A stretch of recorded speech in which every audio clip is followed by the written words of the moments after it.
वंदे मातरम साथियों, मैं वीरेंद्र आज मुंबई में हमारी एक मीटिंग थी और वहाँ पर मुझे एक बहुत अद्भुत व्यक्तित्व से मिलने का अवसर मिला और तुरंत मैंने 2 दिन उनके पीछे लगकर बहुत मुश्किल से मुझे जो है कुछ समय मिला है। तो मैं परिचय कराना चाहूँगा डॉक्टर सुजन राज से। आपने इनके वीडियोस भी देखे होंगे और आज इनके पास एक ऐसा विषय है, विषय तो बहुत सारे हैं, इन्होंने हमें बताया कि बहुत सारे विषयों पे इनका ज्ञान है और वो हमने मीटिंग के दौरान देखा भी, लेकिन एक ऐसा विषय है जो अभी करंट टॉपिक है बिल्कुल और जो बेहद महत्वपूर्ण विषय है वो है वैक्सीन डिटॉक्सिफिकेशन का। तो डॉक्टर सुजन राज ने एक बहुत अद्भुत वैक्सीन के दुष्प्रभावों को शरीर से दूर करने का एक ऐसा अद्भुत इनके पास तरीका है जिसके विषय में मैंने उनका समय लेकर ये वीडियो बनाने का उचित समझा और मैं चाहूँगा कि पूरे देश में इस वीडियो को हम फैलाएं, जिससे कि जिन लोगों ने मजबूरीवश खुशी खुशी लिया उनकी हमें चिंता नहीं, जिन्होंने मजबूरी के कारण लेना पड़ गया, जानकारी नहीं थी और अब वो रिग्रेट कर रहे हैं, तो उनके पास अभी भी देर नहीं हुई है। आप सभी लोग उससे दोबारा थोड़ा छुटकारा पा सकते हैं, जिसका माध्यम जो है डॉक्टर सुजन आज बनने वाले हैं। तो मैं अभी ज़्यादा ना बोलते हुए मैं चाहूँगा कि आप कृपया करके उस ज्ञान को हमारे साथ साझा करें तो बहुत अच्छा लगेगा। और मैं एक और बात बता दूँ, जितने ज्ञानी हैं आप इनसे मिलेंगे, इनकी चेहरे की मुस्कुराहट देखिए, इनका नेचर देखिए, इतने सहज हैं वो मुझे हमें दिल को बड़ा पसंद आया। तो हमें लगता है कि ज्ञान के साथ इतनी सहजता आने से का भी बिना कहीं इनसे सीख सकते हैं हम वो बात, वो इनको बताने की भी ज़रूरत नहीं पड़ती है। तो कृपया बताइए। Thank you very much Virendra, it's pleasure to meet you. आप लोग सबसे मिलकर इतनी खुशी हुई है मुझे यहाँ पर। और वैसे तो जी हाँ, टॉपिक्स तो बहुत है, लेकिन आज हम फोकस करेंगे कि जो वैक्सीन है या जो टीका है उसके जो दुष्परिणाम जो हो रहे हैं उसका हम लोग कैसे छुटकारा प्राप्त कर सकते हैं। ये तो ईश्वर का धन्यवाद है, देना है हमें कि प्रकृति में चाहे किसी भी प्रकार के दुष्परिणाम वाली चीज़ें आ जाएं, पर प्रकृति में हमें कोई ना कोई उससे निपटने के लिए ईश्वर हमें मौका भी दे देता है, क्योंकि ईश्वर दयालु है, यही मैं समझती हूँ। और ये जो है जो मैं यूज़ करती हूँ वह ज्ञान के रूप में आप जानना चाहते हैं तो ये एक डिटॉक्सिफिकेशन सोल्यूशन है जिसको मैं SOD कहती हूँ, स्टेबलाइज्ड ऑक्सीजन डिटॉक्स। देखिए, ईश्वर ने हमारे शरीर को डिटॉक्स करने के लिए ऑक्सीजन बना कर दिया है पृथ्वी पे, और वो ऑक्सीजन हम लोग ब्रीथ करते हैं। और जब वो ऑक्सीजन जितनी मात्रा में हमें मिलनी चाहिए नहीं मिल पाती है, या टॉक्सिन बहुत ज़्यादा मात्रा में हमारे शरीर में आ गई और जो ऑक्सीजन हमारे पास अवेलेबल है उससे वो ऑक्सीडाइज नहीं होता है, तो हम हेल्प करते हैं अपने टिश्यूज़ को एक्स्ट्रा ऑक्सीजन देकर। तो ये जो मेथड है इसमें आपको एक्स्ट्रा ऑक्सीजन मिलता है। एक स्पेशल सोल्यूशन है जो नमक से बनता है, नमक में 2 मॉलिक्यूल ऑक्सीजन डल जाता है और उसके बाद उसको अपन एक्टिवेट करते हैं सिंपल मेथड से, और उसमें से जो उसका कहते हैं डाइऑक्साइड, क्लोरीन डाइऑक्साइड जो निकलता है वो जाके हमारे शरीर के एक कोशिकाओं में घुस जाता है। और इसमें साइड इफ़ेक्ट इसलिए नहीं होता क्योंकि इसका जो क्लोराइड है वो सोडियम के साथ वापस मिल जाता है और वापस नमक के रूप में हमारे शरीर में इस्तेमाल हो जाता है। तो इसे आपको दिन भर पीना होता है और 21 दिन का डोज लेना होता है। जनरली मैं प्रेफर करती हूँ कि आप यदि टीका लिए हुए व्यक्ति हैं तो ज़रूर कुछ टेस्ट करके देखें, क्योंकि उससे क्या होता है कि हमारे पास डेटा अवेलेबल रहता है। नहीं तो लोगों को लगता है कि पता नहीं कौन सा दवा दे दिया और ठीक हो गया तो ठीक हो गया अपने आप से। मैं थोड़ा सा वैज्ञानिक दिमाग की हूँ, तो मुझे पसंद आता है ये देखना कि भाई ये कर क्या रहा है मेरे बॉडी के अंदर में। तो उस वजह से मैं क्या करती हूँ, ज़रा टेस्ट वगैरह करके देखती हूँ। तो उसमें है अक्सर जो वैक्सीन के अंदर, जो टीके के अंदर जो सब्सटेंस हैं वो ज़्यादातर ग्राफेन्स हैं, ग्राफेन के ऑक्साइड्स वगैरह हैं इसमें, और स्पाइक प्रोटीन है जो सबसे अधिक हमें दुष्परिणाम देता है। और उसके अलावा इसमें एल्यूमिनियम मर्करी और कुछ फॉर्मेल्डिहाइड से इस प्रकार की कुछ और सब्सटेंसेस होते हैं जो कि हमारी कोशिकाओं में क्या होता है कि बेसिकली इनका जो साइंटिफिक प्रिंसिपल होता है कि हमारी कोशिकाओं को एक्स्ट्रा स्टिमुलेट करो ताकि वो मतलब हमारे जो एंटीबॉडी से वो निकल के आ जाए, ऐसा वाला सिस्टम का करा था। लेकिन वो जो ना मतलब देखो, हम जो फैक्ट्री से बनाकर एक टीका लाते हैं और प्रकृति जो हमें टीका लगाती है, दोनों का काम ही अलग हो जाता है, ठीक है ना। तो यहाँ पर क्या कर रहा है, स्पाइक प्रोटीन आपके शरीर के कोशिकाओं में चला जाता है और वो अपने कोशिका को ऑर्डर करता है कि और स्पाइक प्रोटीन बना दें। तो जब वो बनता है तो हमारा शरीर के जो एंटीबॉडी से वो भाग के आते हैं, भाई कौन आ गया पूछ के, मैं आपको सिंपल भाषा में समझा रही वही बढ़िया हूँ, है। ठीक है ना। और वो पूछ के आता है तो देखता अरे ये तो ये कोशिका के अंदर से आ रही है, तो उसको लगता है ये कोशिका ही मेरी दुश्मन है, तो वो कोशिका को मारने लगती है। तो क्या होता है, इसको हम कहते हैं अपनी जो प्रतिकार शक्ति वाली कोशिकाएं हैं अपने आप को मारने लग रही है, खुद की कोशिका को, क्योंकि स्पाइक प्रोटीन उसके अंदर घुस के बैठा है। साइटोकाइनेसिस कुछ या इसको इस तरह से कुछ कहते हैं। और इससे क्या होता है, इसको ऑटो इम्यून डिसऑर्डर कहते हैं, ठीक है ना, कि आपकी कोशिका आपकी ही कोशिका के दुश्मन बन गई। तो ये विचारों के बीच में भ्रम पैदा हो गया है। तो जो लक्ष्य प्राप्त करना था तो इसमें प्राप्त होएगा ही नहीं, क्योंकि आपके एंटीबॉडीज आपके कोई पर्टिकुलर विषाणुओं के विरुद्ध में होना चाहिए, वो तो हो नहीं रहा है। तो उल्टा आपका ऑटो इम्यून डिसऑर्डर्स डेवलप हो रहे हैं। इसके अलावा अब ये जो ग्राफिन वगैरह हैं और ये जो स्पाइक प्रोटीन्स हैं, अलग अलग टाइप से अलग अलग शरीर में वो सिम्टम्स लाते हैं। किसी किसी में ब्लड क्लॉट्स बना रहे हैं, तो ब्लड क्लॉट्स कहीं भी जाके घुस सकते हैं। कभी दिल में कहते हैं, कोई बोलते हैं नसों को या वेन्स को ब्लॉक कर देंगे, आर्टरीज को ब्लॉक कर देंगी। कभी दिमाग में तो ब्रेन स्ट्रोक हो जाता है। तो इस प्रकार से कई लोग अनुभव कर रहे हैं और उसको टीके के साथ में कनेक्ट नहीं कर पा रहे हैं। तो मैं सिंपल कहती हूँ कि आपको कोई भी प्रॉब्लम हो ना, मेरे पास अभी कोई भी पेशेंट आए, सबसे पहला पूछ लेती हूँ, भाई ये प्रॉब्लम हो रहा है, बोले आपको टीका लगा क्या? जैसे टीका लगा पता चलता है तो मैं तो उनको टीका के दुष्प्रभाव के रूप में ही ट्रीट करती हूँ, क्योंकि ये जो दवा जो है वैसे भी ठीक करती है दूसरे चीज़ को, पर अब मेरा फोकस बदल जाता है। बिल्कुल ना। तो उसमें क्या होता है कि मेरे पास हमें कनेक्ट करने के लिए डेटा अवेलेबल हो जाते हैं। तो अब आप पूछेंगे कि भाई कौन कौन से टेस्ट करने होते हैं, क्योंकि मैं तो चाहती हूँ कि जो भी दवा आप चाहे वो कोई भी दवा ले लो, चाहे वह किसी और प्राकृतिक चिकित्सा की दवाएं लो, मैं कहती हूँ कि आप टेस्ट करो और उसको प्रूफ करो कि हाँ भाई इतने दिन में ठीक हुआ, इतने दिन में ठीक हुआ, तो बहुतों को वो लाभ होगा। ठीक है, ऐसा नहीं कि कोई एक ही पद्धति होगी। कुदरत में हजार पद्धतियाँ होती हैं। कुदरत बहुत बोलते हैं ना दयालु है। हम कितना भी गड़बड़ कर ले, लेकिन कुदरत दयालु रहती है। हमारा बस देखने का नज़रिया बदलना चाहिए। ठीक है ना। सो अब टेस्ट कौन कौन से करने हैं, वो है आप डी डाइमर टेस्ट कीजिए। डी डाइमर टेस्ट, जी हाँ। तो उसमें आपको क्लॉट्स की पता चलते हैं। ठीक है। और दूसरा आपका होता है कहते हैं हीमेटोलॉजी में आपके जितने WBCs हैं, लिम्फोसाइट्स हैं, उसके टेस्ट करो। उसके अलावा RBCs के पूरे टेस्ट कर लो, जिसमें उन लोग को यदि आपने ब्लड का पूरा ब्लड टेस्ट, उसमें प्लेटलेट्स होंगे, RDW होंगे, इस प्रकार से हीमोग्लोबिन होंगे, सबका हो जाएगा कहते हैं हीमेटोलॉजी में। और उसके बाद लिवर फंक्शन टेस्ट कर लो। ठीक है। क्योंकि लिवर में भी थोड़ा जाके बैठ जाता है। तो इतना 3 वैरायटी का करोगे तो जनरली हम लोग कवर कर सकते हैं। उससे हमें पता चल जाता है कि भाई एक्टिविटीज़ क्या चल रही हैं, है ना। और कभी कभी क्या होता है, किसी को कोई सिम्टम्स होता ही नहीं है, लेकिन आप वैक्सीनेटेड हो तब भी जाके टेस्ट कर लो। क्योंकि मैं ये क्यों सीखी हूँ, क्योंकि मेरे पास एक पेशेंट ऐसे ही आ गए थे, उनके पास कुछ नहीं, तो सर्दी खांसी भी नहीं थी उनको। मैं यही पूछने वाला था आपसे कि टेस्ट के बिना ये संभव नहीं है, टेस्ट कराना आपके अनुभव के अनुसार बेहतर रहता है। क्योंकि आपके पास सिम्टम ही नहीं है और आप सोच रहे हैं मैं बिल्कुल चंगा हूँ। और ऐसे ही मेरे पास जो पेशेंट आए बोले कि नहीं, मेरे को तो आपकी दवा सिर्फ इस्तेमाल करनी है। मेरे को बहुत उनका साइंटिफिक प्रिंसिपल सुनने के बाद उनको बड़ा मज़ा आया। तो बोले कि मुझे तो इस्तेमाल करना है। तो मैंने बोला भाई अब तेरे को तकलीफ़ नहीं है तो कुछ पता ही नहीं चलेगा ये दवा काम कर रही कि नहीं कर रही है। तो मैंने यही पूछ दिया उनसे, भैया आपने वैक्सीन लिया है क्या? तो बोला हाँ मैंने लिया है, दोनों डोज हो गया है। बोले ठीक है, तब अब तो टेस्ट करो। तो पता चला उसका डी डाइमर तो इतना हाई निकला।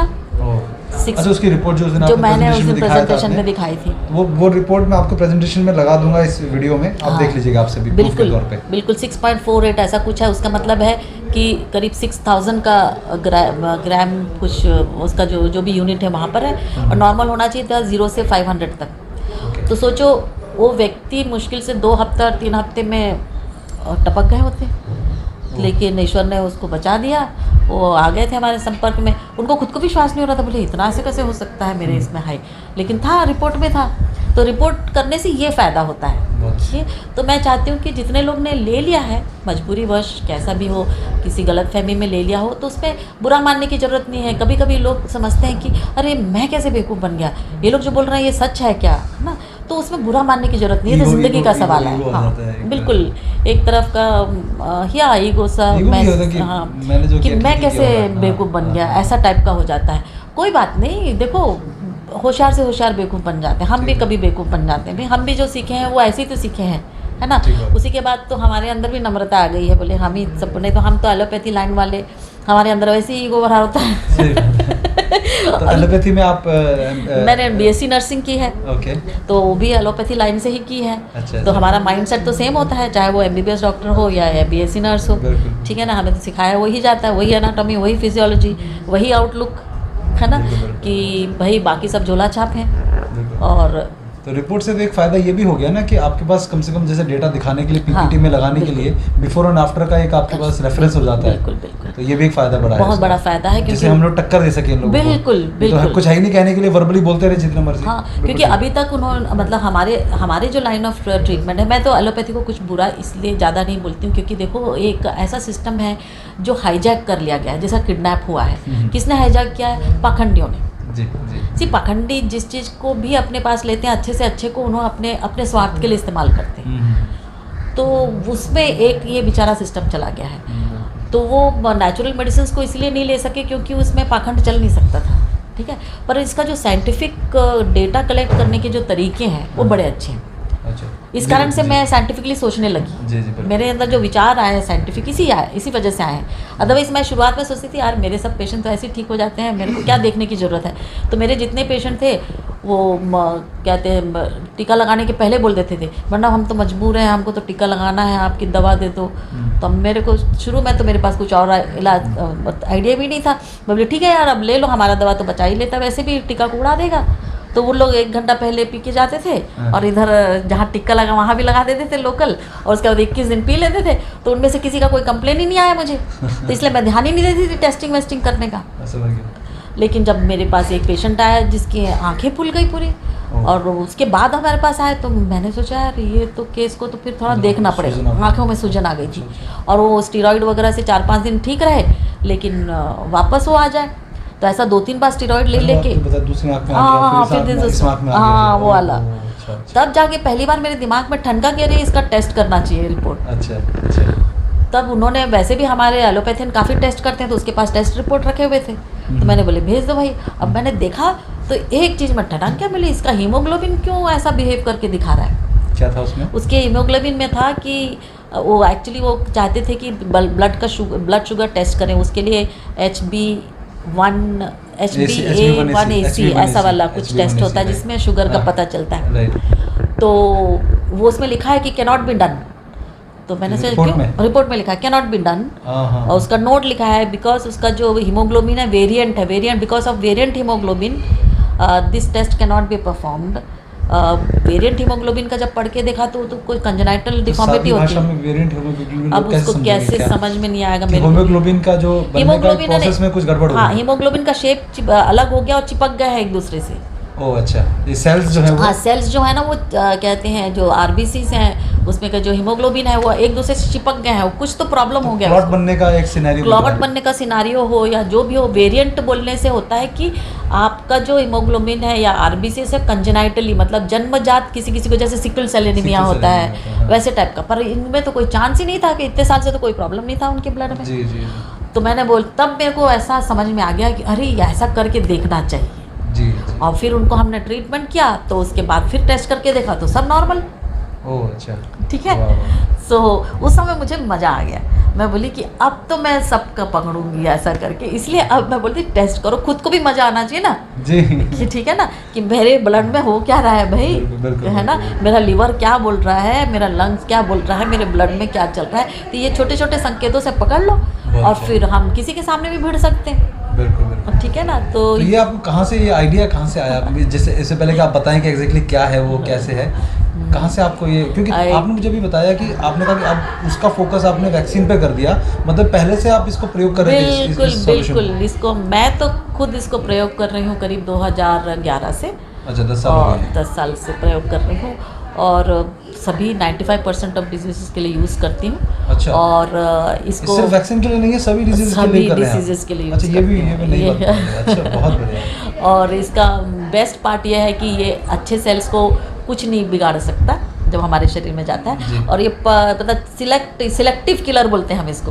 ओके। वो सिर्फ पैथोजन को, मतलब हमारे अच्छे बैक्टीरिया और वायरस को भी खराब नहीं कर सकता है हमारे शरीर की, अच्छा, क्योंकि अच्छा। हमारे शरीर में सभी प्रकार के जीवाणु हैं बहुत जो अच्छा। हमारे दोस्त भी हैं, जो हमारे अंदर है कि हमारी मदद करते हैं, उनको नहीं बिगाड़ सकता ये। ओके, और किसी सिर्फ बीमार सेल को बहुत बढ़िया। उसको उड़ा देता है, ऑक्सीडाइज कर देता है। तो उसमें क्या हो जाता है कि हमें तो चिंता ही करने की ज़रूरत नहीं है कि इसका साइड इफेक्ट होगा। तो मैं बोली साइड इफेक्ट नहीं होता, इसका बोनस इफेक्ट होता है। तो मैं नए वर्ड्स इस्तेमाल करती हूँ आजकल, ये बोनस इफेक्ट वाला है। आप बोलोगे कि मैं सिर्फ जॉइंट्स पेन के लिए ले रहा हूँ और आपका प्रोस्टेट ठीक हो गया, हाँ, लार्ज प्रोस्टेट था, बोले अरे मेरा तो ये ले रहा था तो वो भी ठीक हो गया। हाँ, मतलब जहाँ जहाँ दिक्कत है जाके वहाँ attack करता है। वहाँ कर देता है। तो इसका कहाँ से आधार, कहाँ से आपने शुरू किया, कहाँ से प्रेरणा मिली, कैसे हुआ अरे ये? भाई, इनके आधार को हम आपको बताएंगे तो आश्चर्य करोगे कि ये दुनिया में सन 1814 से इसकी अच्छा। खोज हुई थी। अच्छा पर हमारे जो अच्छा। इसको दबा के रखे हुए थे, उनका कहाँ से ग्रो होता फिर? उनका तो फिर गड़बड़ हो जाता। तो इस कारण से मैं भी इस बारे में बहुत सोच समझ के बात करती हूँ। Okay, okay. क्योंकि हम चाहते हैं कि ये जो दवा है वो मिलियंस तक पहले पहुँच जाए। ठीक है, लोग इस्तेमाल कर लें, इसकी उपलब्धता हो जाए। ठीक है, और ये एकीकृत प्राकृतिक चिकित्सा के अंदर में आ जाए। तो आपको जब बीमार पड़ते हैं सिर्फ एक ही दवा नहीं, आपके पास कई चॉइस है प्रकृति में। ठीक है ना, अलग अलग लोगों के शरीर में अलग अलग चीज़ों की ज़रूरत होती है। और अलग अलग हमारे जितने भी फिजिशियंस हैं, हीलर्स हैं, वो सब मिलके हमको हील करने लगे। तो हमें अपने स्वास्थ्य के लिए खर्चा करने की ज़रूरत नहीं होती है। हमें हमारा खर्चा किस में होना चाहिए? हमारी कृषि में होना चाहिए। जी। क्योंकि ईश्वर ने कृषि को ही ऐसा बनाया है कि आपके जो फूड है, जो आपका जो भोजन है, वही आपको चंगा कर सकता है। ठीक बात है। चंगा करने के लिए 3 चीज़ें ऊपर वाले ने दी है, एक हवा, एक पानी और एक आपका भोजन। ठीक है, हवा में ऑक्सीजन है तो 20% ऑक्सीजन मेंटेन करो यार अपनी हवा में। आप उसके ऊपर पैसा कमाओ ना ऑक्सीजन मेंटेन करने के लिए। आपकी कंपटीशन उसमें रखो ना कि एक बच्चा पैदा होने से पहले 5 साल पहले आपने 10 ट्रीज लगा दिए। तुमने 10 ट्री नहीं लगाए तो आपको बच्चा नहीं पैदा करना चाहिए भाई। आप जिम्मेदारी लो, है ना, आपके पास हक है तो जिम्मेदारी लो। तो इस प्रकार से जीना चाहिए। तो मैं चाहती हूँ कि सब लोग ये सीखें कि कोई एक ही मेथड नहीं होता है प्रकृति में। प्रकृति के पास सभी मेथड्स होते हैं और सबको एकीकृत करके चलेंगे तो स्वास्थ्य सबका अच्छा रहेगा।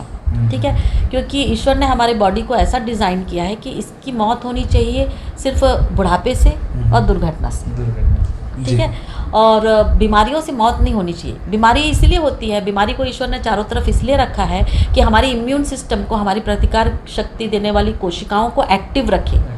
देखो, हम एक्टिव नहीं रहेंगे तो हमें कृषि क्यों करने बोलता है? एक्टिव रहने के लिए। ड्रिल एक्सरसाइज है भाई, वो आपको मारने के लिए नहीं आ रही है। इसको मैं कहती हूँ प्रकृति का टीका।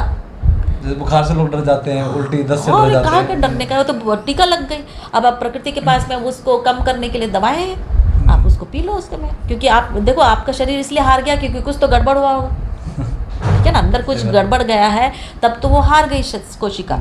जब हार गई तो आपको बोल रही है, बुखार के रूप में बोल रही है। वो अपने आप को उसके अंदर अपनी शक्ति है। उसकी जो शक्ति, उसको बनाए रखना आपका काम है। यदि आपको काम ही नहीं रहेगा तो आपको मर जाओगे ना। तो आपको जीवित रहना तो काम करना चाहिए। अब वो खेत में काम करो, अब आप बोलोगे कि नहीं खेत में काम नहीं करना, हमें तो जिम में बैठना है। अरे जिम तो उधर जाके कर लो, खेती में ही कर लो, है ना। बहुत सारे काम ऊपर वाले ने दिए हैं हम लोग को करने के लिए, वो काम को करते हुए जियो। और एक्चुअली देखा जाए तो हमारा ये जो शरीर है ना 300 साल जी सकता है। ले कैसे जिएगा? अब आप देखो, हमारा जो मुंह है ना, मुंह, उसका शेप हर जीव का अलग अलग है। उसका शेप, उसको किस प्रकार का भोजन करना चाहिए उसके हिसाब से ऊपर वाले ने बनाया है।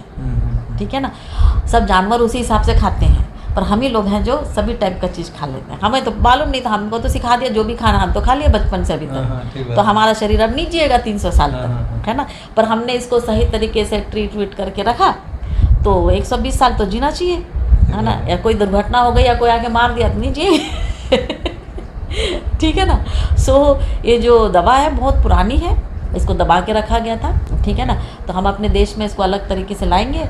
आप जिनको चाहिए वो मतलब आ जाओ। हम लोग एक बहुत बड़ा मतलब आइडिया करके निकल रहे हैं। ठीक है ना, ताकि सब तक पहुँचे। क्योंकि हेल्थ किसी का किसी का अपनी क्या बोलते हैं बहुत ही- विरासत नहीं बहुत ही है, नहीं हाँ है, बहुत ही नहीं है। हाँ हाँ बिल्कुल, वो सबका है भाई, है ना, एक दूसरे को हेल्दी करके जीना। तो मेरा जो सिस्टम है उसमें मैं कहती हूँ आप इस्तेमाल करो, ठीक हो गया ना, आप डॉक्टर बन गए। जी। आपका काम है हमसे दवा लो और दूसरे को ठीक करो। तो मैं इसको कहती हूँ वेलनेस वॉरियर्स। तो मेरा हर एक पेशेंट एक वेलनेस वॉरियर बनता है।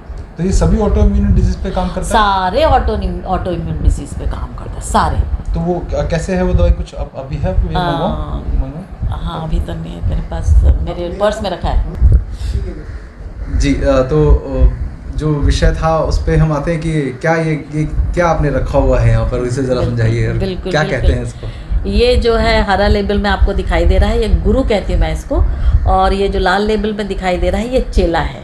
अच्छा, ये गुरु और चेला। अच्छा। जी, जी। गुरु चेला का मतलब है कि ये दोनों अकेले कभी काम नहीं करेंगे। अच्छा। इनका साथ में काम करना जरूरी है, ठीक है। अच्छा। और ये जो नीले लेबल में है ये अकेला है। अच्छा, अकेला। ठीक है, तो ये अकेला ही काम कर लेता है। अच्छा। और ये दोनों को साथ में रहना पड़ता है हमेशा। अच्छा, अच्छा, मतलब यदि इसमें का आप एक बूंद लेते हैं तो इसका भी एक बूंद, अच्छा। इसका 2 बूंद तो इसका 2 बूंद, उनको मिक्स करना पड़ता है। ठीक है ना। ठीक है। अब ये दोनों को आप मिक्स करोगे तो ये पीला कलर हो जाता है और उसको उठा के हम लोग 1 लीटर पानी में डाल लेते हैं। 1 लीटर पानी? 1 लीटर पानी में एक बूंद को? यदि मैं वैसे तो शुरुआत से करती हूँ तो 8 बूंद का कम से कम करती हूँ। अच्छा, 1 8 लीटर बूंद ये, 8 पानी। बूंद ये, 1 लीटर हाँ, पानी इसमें में। 8 बूंद का, इसका 8 बूंद। और ये बूंदें जो डिसाइड होती है ना वो आपके शरीर से डिसाइड होती हैं। अच्छा। तो हम एक जनरली एक नॉर्मल कर दिया कि 8 बूंद गुरु 8 बूंद चेला मिक्स कर दिया, उसको 1 लीटर पानी में डाल दिया आपने और 1 लीटर को 8 भाग में डिवाइड कर दिया। ओ अच्छा। और उसका 1 भाग हर घंटे पी लो। अच्छा। अब आप बोलोगे एक हर घंटे क्यों पीने का है? अब भाई ऐसा है कि ये लोग हमारे शरीर में सिर्फ 1 ही घंटा रहते हैं, उसके बाद यूज़ हो जाता है, ख़त्म हो जाता है।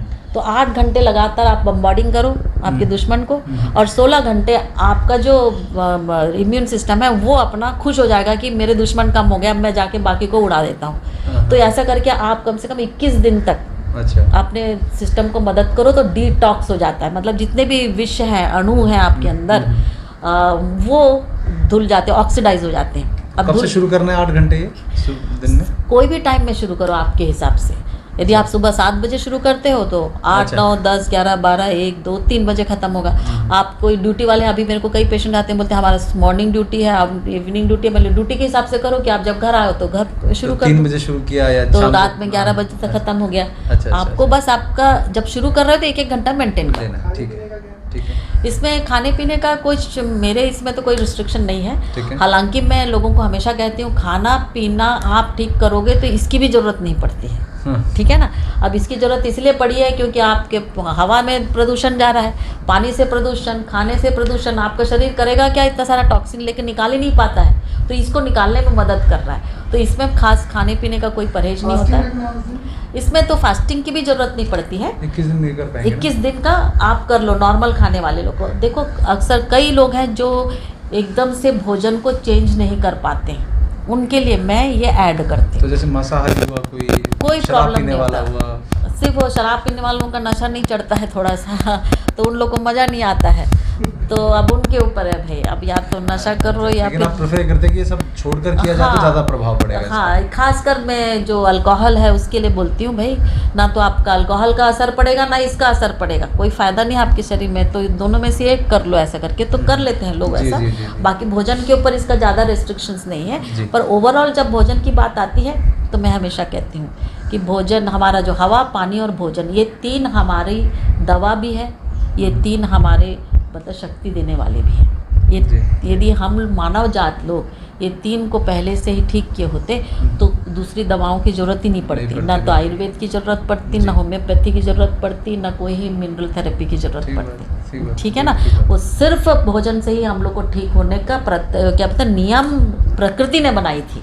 जब हम प्रकृति के नियम से नहीं चलते हैं तो फिर दवाएं लगती हैं। अब इतने ही देखते हैं, प्रकृति से दवा लोगे तो बिना साइड इफ़ेक्ट वाली दवा मिलेगी, है ना। सही मात्रा में इस्तेमाल करो। और इतना ही है ज़िंदगी भाई। अपना जो शरीर है इसको यदि हम प्रकृति के हिसाब से जिए तो 300 साल जिएगा। ठीक बात। यदि आपने मिक्सिंग कर दोगे तो 120 जिएगा। उससे भी ज़्यादा गड़बड़ करोगे तो भी यही कि जब भी टपक जाएंगे अभी टीका टपक हो गया आजकल तो। टीका टिपा, वो आपका शब्द अच्छा लगा, टीका टपक हो जाएगा। टीका टपक, तो अकेला रहेगा बेचारा। हाँ, अब अकेला जो है, अभी अकेला जो है ना, ये क्या होता है, टीका टपक में ज़्यादा यूज़ करती हूँ। टीका टपक क्यों होता है? क्योंकि किसी के शरीर में क्लॉट्स आने लगते हैं वैक्सीन की वजह से। अच्छा। ठीक है ना। तो ये जनाब बड़ा जादूगर है ये जो है वुड एक्सट्रैक्ट है, और इसको would extract, would extract, okay. लकड़ी का जो है ना एक्सट्रैक्ट है, एक बाई प्रोडक्ट के रूप में अपने इंडस्ट्री में निकला था, और सबसे अधिक फार्मास्यूटिकल अब इसको इस्तेमाल करते हैं। ओके, तुम फोकट में दे रहे हो। हम लोग इसे चार्ज करेंगे। ये तो एकदम जादूगर है। भी इसके साथ में गुरु चेला अकेला, तीनों के तीनों मिलके मज़ेदार डिटॉक्स करते हैं हमारे शरीर का। और डी डाइमर वगैरह को, मेरे एक पेशेंट का तो डी डाइमर 5 दिन में ही आ गया ठीक। मैं ही खुद सरप्राइज हो गई, लेकिन मैं 21 दिन का एडवाइस करती हूँ। अच्छा, तो ये क्या, जैसे कि आपने 8 घंटे इसको लिया इनको, हाँ, तो इसका क्या रहेगा साथ में? इसको तो दो, मतलब इसके कई तरीके होते हैं। इनके साथ में 1-1 घंटे में भी ले सकते हैं। अच्छा, तो 1:3 ले सकते हैं। मतलब यदि गुरु चेला 1 ड्रॉप हुआ तो ये जनाब 3 ड्रॉप। अच्छा। ठीक है। अब कई लोग को मैं क्या करती हूँ, जिससे मुझे ये ज़्यादा देना होता है, तो मैं इसको कहती हूँ आप तो इसका 20 ड्रॉप 1 ग्लास हल्का गर्म पानी में दिन में 4 बार ले लो। अच्छा, 20-20 करके। तो इसमें इमरजेंसी को सिचुएशन, हाँ, ऑल द सिचुएशन, जैसे मेरे को बीपी किसी का ठीक करना है, और किसी का शुगर के लिए काम करना है, मतलब कोई भी ऐसा बड़ा काम करना है, तो इसको डाल देती हूँ ज़्यादा। तो वैक्सीन लगा हुआ व्यक्ति अगर डिटॉक्स करना चाहता है तो वो ये तीनों को लेना है। हाँ, गुरु चेला अकेला। अच्छा, ठीक है। तो इनके इसकी डोज जो है वो हर घंटे के हिसाब से भी हाँ, जैसे हाँ, इनको ले रहे बिल्कुल। अभी जैसे हम 8 से शुरू करते हैं पहला दिन, हम आपको ओवरडोज तक ले जाएंगे, क्योंकि ओवरडोज करने से मुझे पता चलेगा आपका शरीर का एक्चुअली कितना कैपेसिटी है, कितना चाहिए आपके शरीर को, क्योंकि हर किसी का शरीर कम ज़्यादा मांगता है। तो मैं 8 से जनरली शुरू करती हूँ। आप बोलोगे रोज़ शाम को मुझे रिपोर्ट लगता है कि सब ठीक है आज, तो मैं बोलेंगे नेक्स्ट डे 10 करो, उसके बाद 12 करो, 14 करो, 24 तक ले जाती हूँ। 24 तक में काफ़ी हो जाता है अच्छा डिटॉक्स। किसी को 8 से कम लगता है तो 6 कर दो, 5 कर दो, 4 कर दो। मेरा एक पेशेंट तो 2 में ही रिकवर करने लग गया था। फिर बाद में जैसे उसका डिटॉक्स अच्छा होता गया, वो 2 से 8 में पहुँच गया। अच्छा। तो ऐसा डिपेंड करता है। तो प्रकृति चिकित्सा में यही होता है।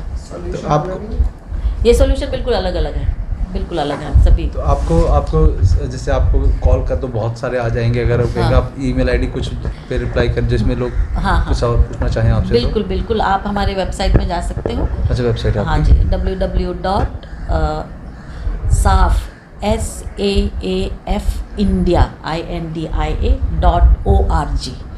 यहाँ पर जाओगे तो आपको फॉर्म मिलेगा, आप भर दीजिए, वो बराबर मेरे ईमेल में आ जाएगा। चलिए, बहुत अच्छा।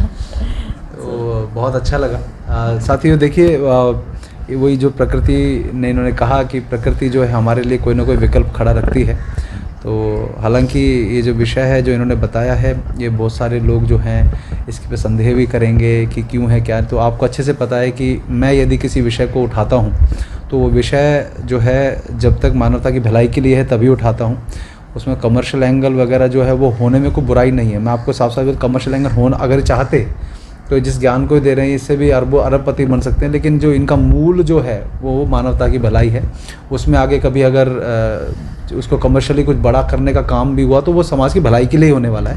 हालांकि अभी ऐसा कुछ नहीं है। तो हमने बहुत, जो हमारी टीम है उसके बीच में जो हमारे पूरी टीम है, नीलेश जी हैं, सब हैं, उन सब ने इनको बहुत जो है एक अपनेपन की तरह अपना लिया है कि जिस तरह से ये मानवता की भलाई के लिए लगे हुए हैं। तो मैं चाहूँगा कि आप सब इस जानकारी को, जो भी इसकी ज़रूरत में है, वो जानकारी को उन तक पहुँचाइए आप सभी, जिससे कि लोगों का जो ये एक षड्यंत्र आया है इस पे से जो है अगर उसमें फंस गए हैं वो, तो निकलने का उनके पास एक विकल्प ज़रूर हो। तो बस ये हमारा एक प्रयास है। तो आप सभी जो हैं इस जानकारी तक पहुंचाइए। और सुजन जी, आपको बहुत बहुत धन्यवाद। बहुत धन्यवाद। और हमें लगता है कि ये ईश्वर की कृपा है कि जो है आप जैसे लोगों से हमें मिलना हुआ। तो बहुत बहुत धन्यवाद। वंदे मातरम।